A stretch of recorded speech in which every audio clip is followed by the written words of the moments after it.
I'm pretty upset about my hair.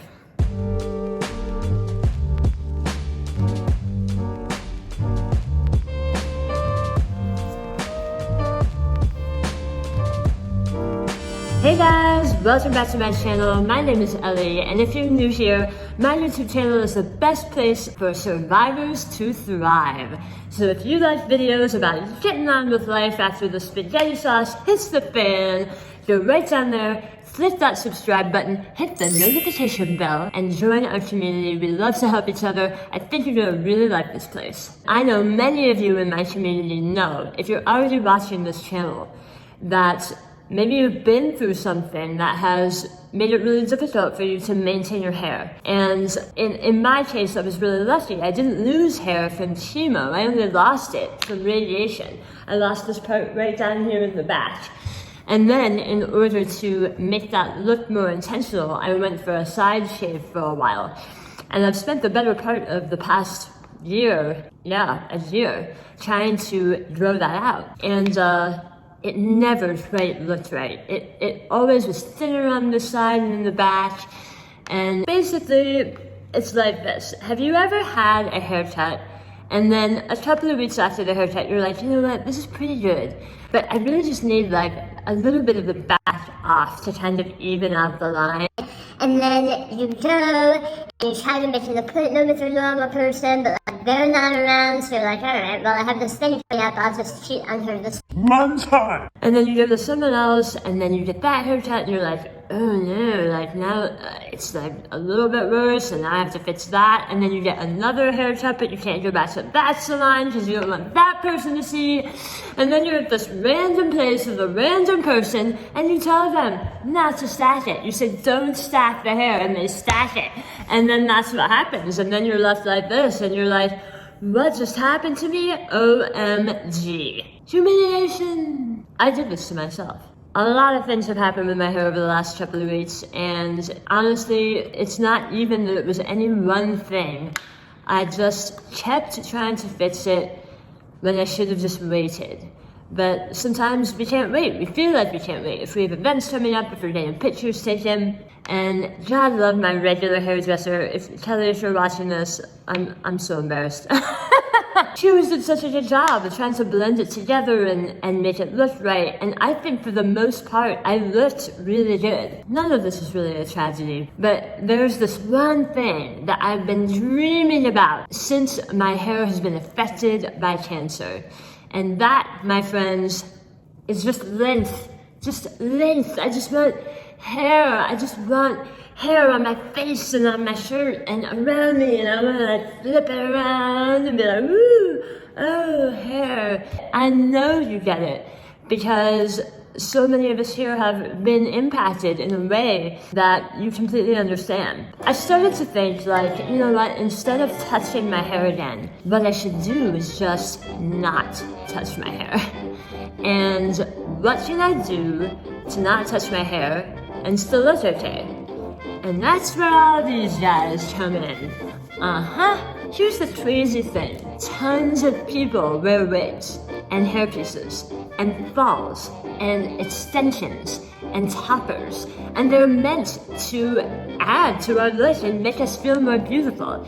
Lots of people already do this. Why should I feel any different? Why should I feel bad about taking the opportunity to have length if all I want is length? Length is available to me right here in the form of the wig. And there's no shame in that, as so many of you have already taught me. So today, I'm gonna put on a few wigs, and we're gonna talk about what to say to people when they ask you, is that your real hair? First of all, you would never, well, I mean, maybe some people would, but I would never walk up to someone and say, oh, are you wearing fake eyelashes? Or, oh, do you get lip injections? Or, are you wearing makeup? Or any of that. We have things available to us in this world that are meant to make us feel more confident and feel more beautiful. And wigs aren't any different. Just because it's not actually hair growing out of our heads, that doesn't mean it's not ours. You know, like this shirt this shirt, it's not my skin. I bought it, but it's my shirt. So yeah, this is my real shirt. My hat. This isn't growing out of my head. I chose it. It reflects the image that I want to present to the world. I would never be like, is that your real hat to another person? That's silly. Yes, it is my hat. So the first thing I would tell you to say to people who might ask you, is that your real hair? I'd say, tell them yes. Yes, it is my hair. Thank you. It's really nice of you to notice. My beautiful hair. That my hair looks so good that it could be construed as fake. Here's an interesting story. I have really short, thick hair. And whenever I choose to cut bangs into my hair, tons of people ask me, is that your real hair? And it always made me upset because I was like, why? Are you asking because it looks fake? Because it's so thick and the bangs are cut so perfectly? And it wasn't fake, so I was upset by that. And now I'm sort of on the other side of it where I've been wearing my wigs out. I've been testing them out. Because in either situation, honestly, why would you ask anyone? Why would you go up and ask them? And that's the second thing that you can say to someone. If they ask you, is that your real hair? You can say, why do you ask? And as long as you don't look embarrassed or ashamed or sheepish, they will be. And it's just a little way that you can kind of, you're not trying to be unkind. But really, maybe they should be reflecting on why they would ask at all. And that is a really okay thing. Now, this particular wig has bangs cut into it. And that's not necessarily my favorite. You'll notice that I'm trying out lots of different hats and toppers with my wigs. Because for me, I think one really interesting thing that happens when I cover up my hairline is that it immediately feels more natural to me. So if you wear wigs or toppers and you're comfortable talking about it, tell me in the comments if you've had this experience, because I feel like simply adding a hat to your wig is a great way to really bump up how natural it looks. Now the next thing you can do, and this option isn't for all of us, but it might be for some of us. I'm a person that doesn't really like confrontation. I don't necessarily like to call people out when I feel like they're being rude, because I think that in most cases people don't mean to be rude, they just simply don't know.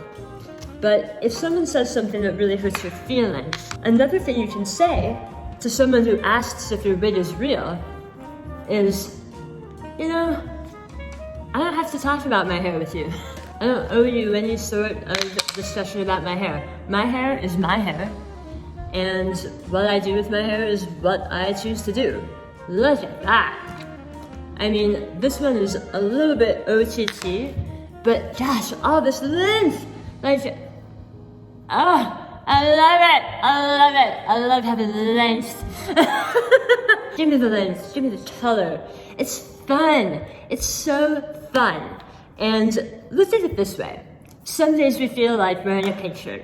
Some days we feel like wearing a blue shirt. We get to choose, and we build the way we look through so many different avenues, whether that's our clothing and our fashion choices. We use those to express ourselves. The way that we dress our hair. The way that we apply makeup or choose not to wear makeup. The way that we wear hats and accessories.